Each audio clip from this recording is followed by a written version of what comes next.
case against this Sheji Zian, and you said you will tell the network. Anong network to? Per my record po, kung di po ako nagkakamali, Al Jazeera Network. Okay, Yung thank nakita you. ko po kanina.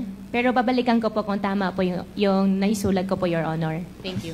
Mr. Chair, I'll go back to some questions in relation to the video. So again, Ms. Alice Go, Mr. Chair, you are denying that you are Chinese spy. Hindi po ako Chinese spy. Well, Mr. Chair, wala naman atang spiya na mag-aamin na spiya siya. No. So, it really begs the question. But anyway, alam nyo ba, Ms. Guo, na itong si She Ziyang, na umamin na Chinese spy siya, na sinabi naman niya, kilala ka niya, ay inamin niya na dito siya na-recruit sa Pilipinas. Your Honor, I cannot answer your question dahil hindi ko po siya kilala. So, to put on record, Mr. Chair, this video showed mahaba kasi to, it's an excerpt of the video, that inamin niya na recruited siya dito sa Pilipinas. In fact, can we show lang na nagpakita siya ng picture na nandito siya sa Pilipinas. I think it's one of the recruiters. Kung pwede lang natin mapakita yung picture na yon.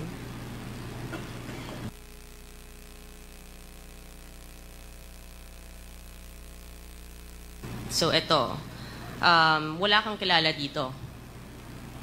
Siya tatlo po, ni isa po wala po akong kakilala, Your Honor. So, ito, nandito si She Ziyang when he was saying, Mr. Chair, na dito siya na-recruit sa Pilipinas as a spy. Baka iisa lang pala ang nagre-recruit sa kanila, hindi natin alam, no? And again, babalik natin doon sa picture na pinakita sa video. Yung next slide, please. And again, you confirm this is not you, Miss Alice Go? Your Honor, hindi po ako yan. This is not you. Okay. Ang katanungan ko, Miss God, because you're saying that hindi mo kilala at dedemanda mo, ano naman mabe-benefit din nitong si She Ziyang to name you? Your Honor, I think it's better for you to ask him. Kasi siya po yung naglabas ng video, so siya po nakakaalam ano makakapag-benefit po sa kanya. Definitely, hindi po ako spy. Okay. Relax ka lang. Bakit ka galit? Kasi po, ganun din po yung nangyari last time. Sinasabi po nila spy ako. Mahal ko pong Pilipinas, Filipino po ako, hindi po ako spy. Okay, relax lang. Relax ka lang. Diba? You don't have to be so riled up if you know the truth. Right? So, you categorically will keep denying what She Ziyang is saying. Right? He mentions na pinanganak ka sa Fujian, China. And na nanay mo si Lin Wenyi. Correct? Allegations po niya yun, Your Honor. And who is Lin Wenyi? Your Honor, Lin Wenyi is the partner of my father. And about my citizenship naman po, I think there is already I'm not asking court anything about your na po. citizenship. I'm just asking who Lin Wenyi is. Pinapangunahan mo ako sa mga questions ko. Hindi ko naman tinatanong. Masyado kang defensive. You know, mga actuations mo, medyo, it's showing something, Miss Guo. So, etong address mo na pinakita, pakita natin yung picture ulit. Yung address nito, Mr. Chair, is apparently the local address of the Chinese Communist Party. Sigurado ka, hindi mo nami-miss to? Walang memories? Never ko po nakita, Your Honor. Baka lang, may emotional ka ngayon eh. Baka lumabas ang emotions mo dito. Your Honor, emotional po ako dahil unfair po para sa akin, para sabihan po ako na spy po ako. Okay, I'm asking about your house now.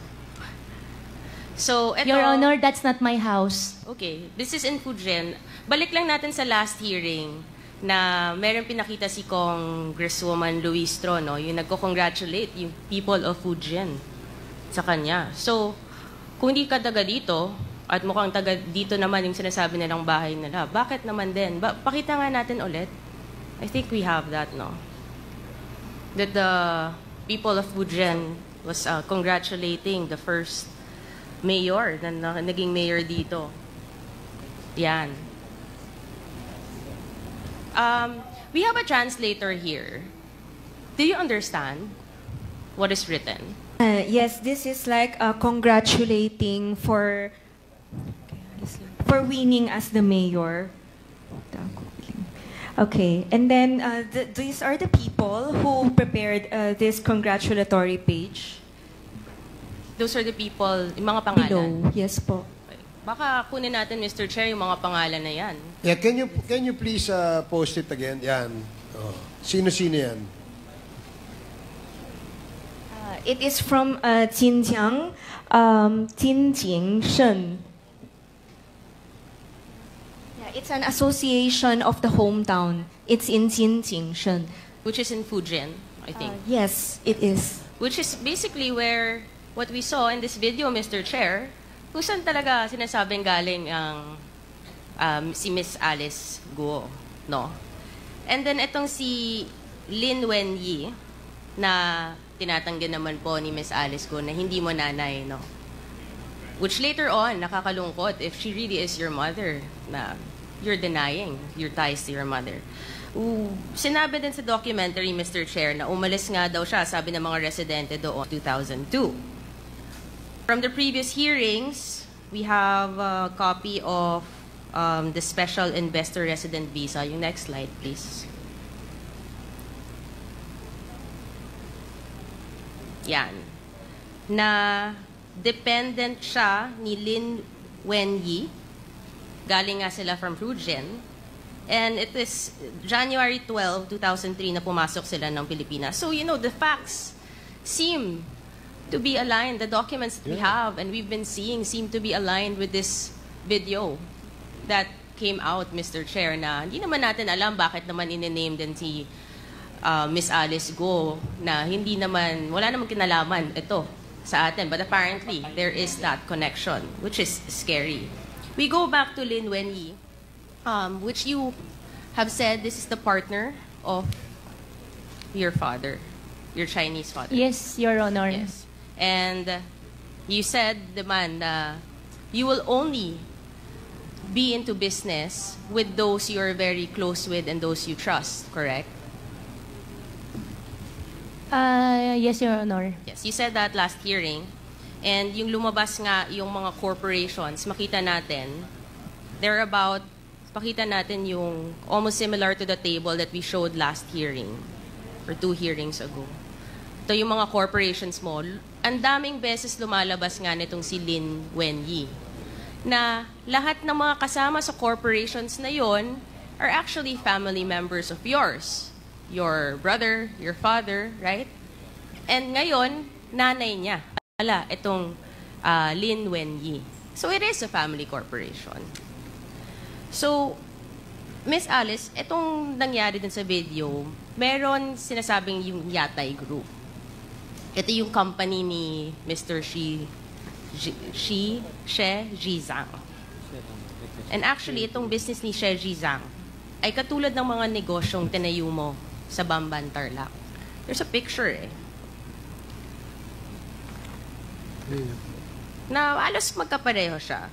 And do you know that itong si She Zhizang, link yung mga businesses niya. Kaya nga siya nasa Thailand ngayon with human trafficking, extortion, and cyber scams, which are the very same crimes na tinitingnan natin ngayon, Mr. Chair, na nangyayari sa mga illegal POGO operations dito.